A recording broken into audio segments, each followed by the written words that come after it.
All right, movie review time here on Lights Camera Barstool. Make sure Unfortunately. oh boy. Well, maybe we liked it. If you're on YouTube, make sure to hit the like button. Like every video you can. Helps us out a lot. And subscribe so you know when we release our next reviews, movie news, drafts, rankings, all that and more. Today we are reviewing Hulu's Vacation Friends 2. That's the sound of everyone turning off their screen and watching something else. Vacation Friends 2, the sequel to Vacation Friends 1, for those who don't remember. The first Vacation Friends was released in 2021, 2 years ago, on Hulu. Stars Lil Rel Howery, Yvonne Orji, John Cena. I said John Cena. He's Portuguese John Cena.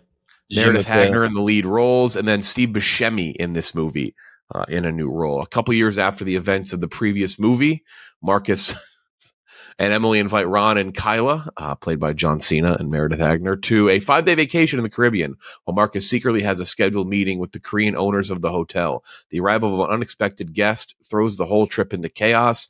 Yes, Lil Rel Howery's character Marcus is trying to convince the owners of the hotel to help them build this resort in Chicago. And despite the largest business transaction of his life, he somehow takes these friends of his that only cause chaos and disaster. Quite the premise. Also, Carlos Santos as Murillo, a character that everybody remembers from the first movie, which I'll let Ken Jack go on that rant in a minute. But yeah, Vacation Friends 2. It's on Hulu. You can stream it now. I don't want to be... Look, no, there's nothing bias at play here. But... I'll tell you what, I absolutely loved this movie. This movie is fuck delightful. You. 100 out of 100. What the fuck sent you the Vacation Friends merch? yeah. They sent you merch for Vacation Friends? Bought and paid Vacation for. Friends too. This is one of the worst comedies that I've seen in probably 10 or 15 years. It's not Wrong Missy levels of annoying, but it is really, really fucking annoying. Okay, you think it's that bad? Wow. I think the movie's horrendous. I don't think the first one is horrible. I don't have the score in front of me. I will pull it up. I gave it in the 50s. I think it's like 50s, 60s. I think potentially from critics and audience as well. This movie descends into the absurd in not a funny way. I did not laugh for almost the entire movie. And I'm dumb humor is kind of my thing. Like I can laugh at some pretty dumb humor. Oof, this is tough. This is a really tough movie to get through. I hated this movie. The first 45 minutes of the movie are the longest 45 minutes of movie I've watched in a very, very long time.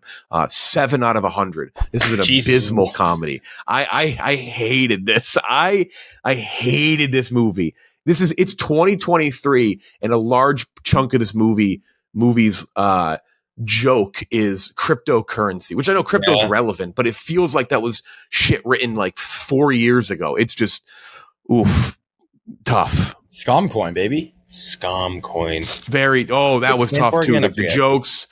Crypto's still relevant. Don't get me wrong. I'm not saying it's not relevant, but like the humor side of it, Jesus. Yeah. What the fuck? 7 out of 100. Ken Jack.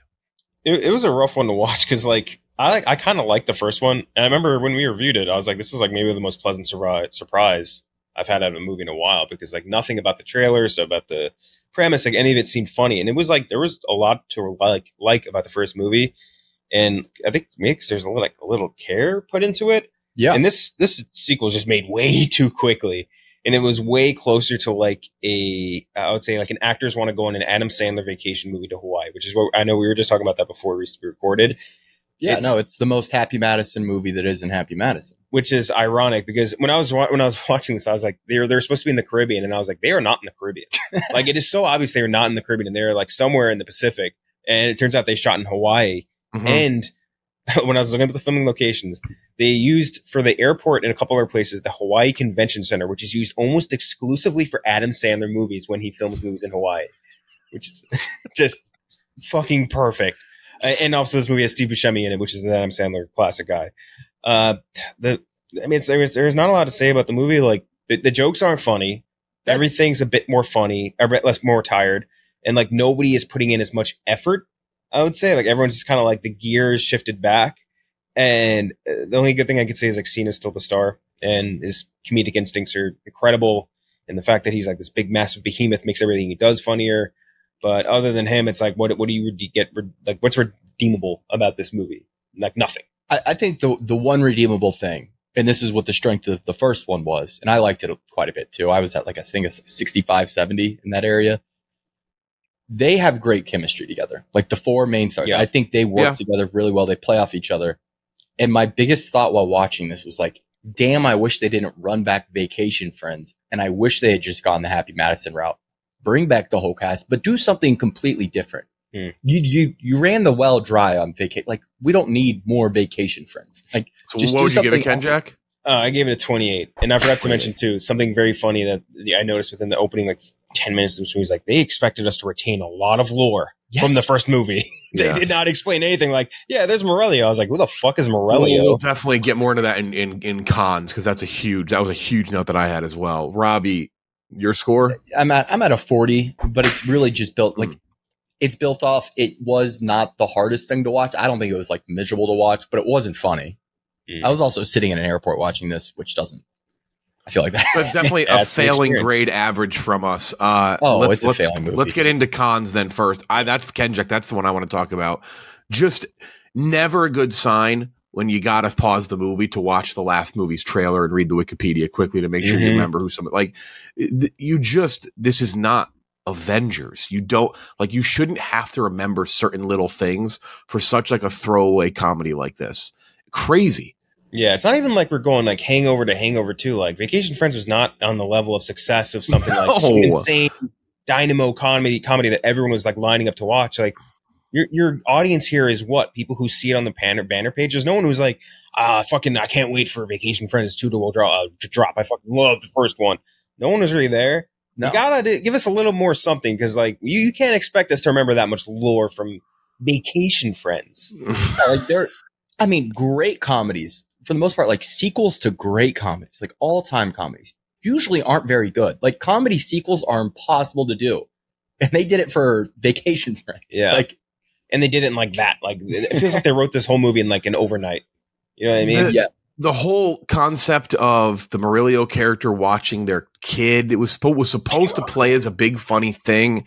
And there was a while where I'm like, am I missing a joke here? Like, is there a thing it's never played into like a big laugh. It's like, leave the kid at home with a family member or something. Like it's like, it was so unnecessary. And I thought I had missed like a plot point early on in the movie. Like, am I just dumb? Like, do I not get this?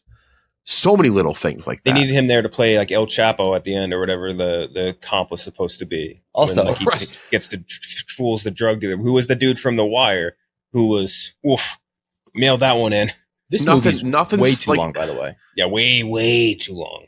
Well, yeah, that's the thing. It feels very long. It's only an hour 40 minutes. It feels fucking long. I would have guessed 2 hours minimum. Yeah, I would have guessed that too. I told you that when I paused halfway through last night, because I moved from where I was watching and I watched the rest in bed. And when I hit play and I was like, I only watched 45 minutes of this fucking movie just now. Are you kidding me? It felt like an eternity. Yeah. It just never, like, I understand like the premise and the characters are of the absurd, but it just goes way too far on some things. And it's like, it's where it gets into that Happy Madison thing, where when it becomes to the point of being silly and not a funny way, it's just cringeworthy. It's just so dumb. And even like, I know you have to probably add another character and change up some things, but like the Steve Buscemi character, he was fine, but he was so unnecessary. Waste of time. Absolute waste of time. I couldn't believe that was him either, by the way. I was like, when I first realized, I was like, what the fuck? He's in this movie? It reminded me of, do you remember, just speaking of the Sandler ones, like Ridiculous 6 or whatever the movie was? I just remember the scene where like they have the donkey shit all over Rob Schneider. I was just a classic scene in American cinema, by the way. I was like, what the fuck are we doing here? Like, you're not attempting to be like funny. It's like, this is like how you would like make like a 5-year-old laugh, which is fine if that's what you're going for, but that's not the audience Vacation Friends is looking for. You know what I mean? It's like they're trying to get like I would say like, I don't know, a 25 to 40-year-old audience, I would guess is what they're looking for there. Something like that. I'm just assuming they threw this on there so people can just have something to hit play, keep you on the app. Like, yeah, and it was. I don't know. It was a real fucking bummer. And again, it's almost a waste of time for some actors that are very talented. And like you're saying, they have chemistry together. And John Cena, again, John Cena is maybe like one of the funniest actors on the fucking planet right now. He's so goddamn good. He is very good. His instincts, man. Yeah, he's got great timing, great face, like facial control. Like he needs something. Like he needs Vacation Friends I like, but like I do think he has a comedy movie in him that is like very good. Like next upper level. 80s. Like I think he has that in him because he is as talented as they come when it comes to comedic timing. Yeah. And then it's just wasted on this. Same with Buscemi. Like, I don't know what Buscemi's on a Miracle Worker season 4 or something, but like he's got something else better to do than this. Unless again, this is just, hey, Netflix is going to, or Hulu's going to fly us all out to Hawaii, pretend we're in the Caribbean and film a movie. I'd be like, yeah, sign me up. I'll be there in an instant. But still, just kind of a bummer. It's like the bit ran dry, I think, with the first movie. It was the Absolutely. Because like, it's like every 10 minutes you get John Cena does something, or John Cena or Kyla do something ridiculous. And then Little Ro Howie's like, oh, why'd you do that? Why'd you do that? Yeah. Just like that over and over again. Like they just run that play 15 minutes at a time over and over and over again. I think another one of the biggest cons too is that Cena is very funny, and he was funny in the last one. He's very funny in Blockers. He's really good in Peacemaker, and there's a common thread there. Now I'll take out Vacation Friends 1 because I don't think it's like great by any means. But like you look at Peacemaker, you look at Blockers, very well written movies in terms of comedy and shows in terms of comedy. They understand the character. They allow him to like play to his strengths. Where, like you said, Kendrick, what's funny is that he's this big guy, and typically when he's in funny roles, he's this like different type of character. He plays against type, but this leans into him just being such a doofus that it's just not funny. Like, it still has to be that. Right. There's got to be like that charming, endearing element to it. And it's just like dumb. It's just like, eh. Like they're all competing to be the loudest person in the room. And like, that's not funny to me. Like that is a loud movie. That's such a good point. A loud movie. That opening airport scene is obnoxious. God, dude. And it's like, that's funny for like if you want to do that for like a bit in a second, that's great. If just I'm screaming, she has anthrax. Oh, this guy's a pedophile. Like, and just screaming fuck as loud as humanly possible. You know what I mean? Like that's not humor. That's just so fucking lazy. It's the 5th grade penis game where you just yell penis progressively louder. Exactly. see who can yell penis the loudest. It's a bummer, and I can't blame any of the actors in this because like very few of them were like the reason any of this went wrong. It's just really bad, like rushed writing. Like, I'm not sure that Vacation Friends is even a movie that demands a sequel at all. Probably not. Absolutely. Just forever with that one. That's the big issue. Is it's just not a movie that needed a sequel. If you're going to put effort into it, you know what I mean? Like, do a little bit better. I don't know. It needed better. Maybe jokes. they heard that people wanted a couples retreat sequel, and they accidentally like, oh, okay, yeah, this one. Yeah, Vacation Friends. Any pros? I don't really have any pros. John Cena being really good, even in a losing effort. You know what I mean? Yeah, I mean, back to it. I think John Cena's great, and I do think they have great chemistry. Like, I'd like to see Cena and Howery team back up and do something else, because I think they're fun together. Like, that's a fun little duo. We did put together that Ronnie Chang has been typecast into crazy executive man #1. That's crazy rich guy #1 is this role forever now. Like he can't seem to escape that. Like Joyride, he was that exact same character from Joyride. I mean, he's done it in Joyride now. He's done it in Crazy Rich Asians. Crazy Rich Asians. Even like Shang-Chi, he was kind of like that. Shang-Chi. Yeah. He's done it 3 times now. Yeah. I feel like we're missing one too. He was in Megan. Megan, he was the same guy. Yeah, Megan, same guy. Yeah. I was about to say Megan. That's Megan, crazy. the same guy. Fuck, I feel like we're missing one. Oh, he was in Trust. I don't think I remember that.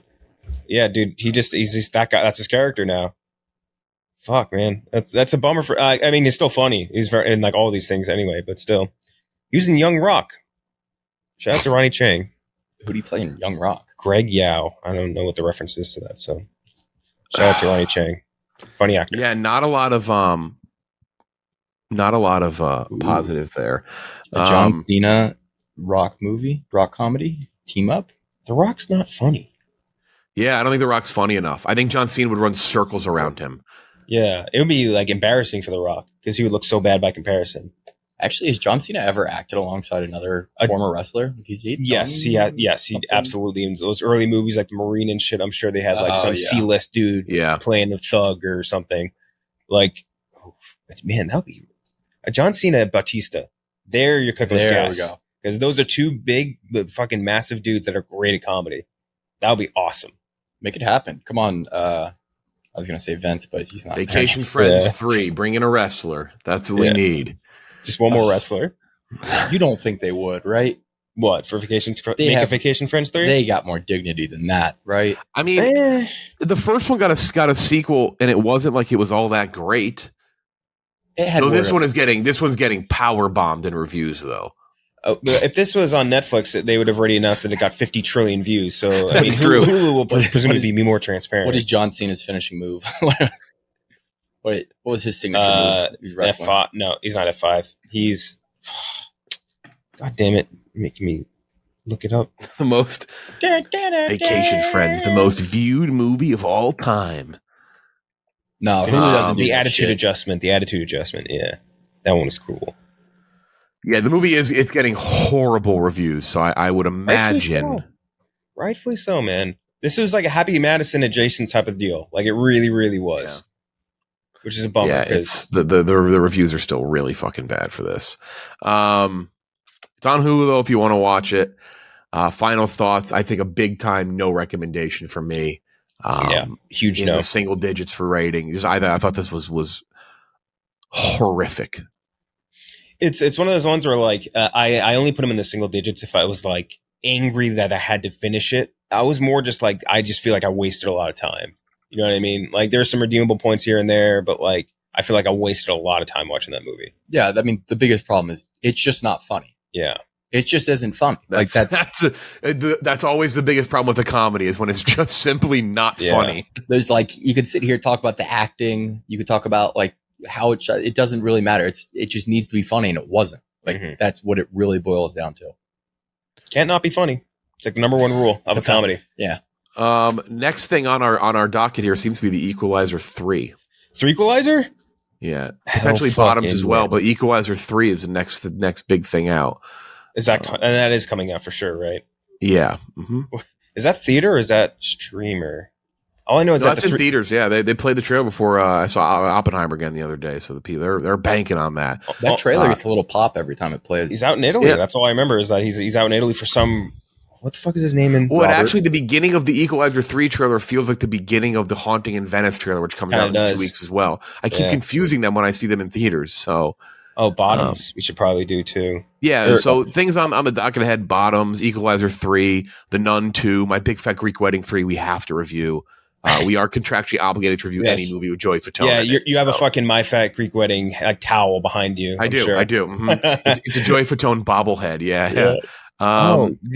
Actually, speaking of Happy Madison, that you are so not invited to my bar mitzvah movie. I saw it was getting good ratings, right? Yeah, good ratings. We can do that as well. Mm-hmm. Yeah, I'm not sure. Yeah, people seem to like that. I'm not sure it's targeted at us, but when has that ever stopped us? But yeah, the people who it's targeted towards do seem to really be enjoying it. It's got 95 on Rotten with 95 with 42 reviews. Oh, okay. They're doing something. September starts to ramp up a little bit as the month goes on, and it starts to feel like it's more than worth going to the theater than before because there's some things right now where there's not a lot, and we have the worry of things being delayed. So, Vacation Friends 2, very low marks from us, average around probably in like the 20s, 30s. I'm bad at math, but not good. That's the answer there for you.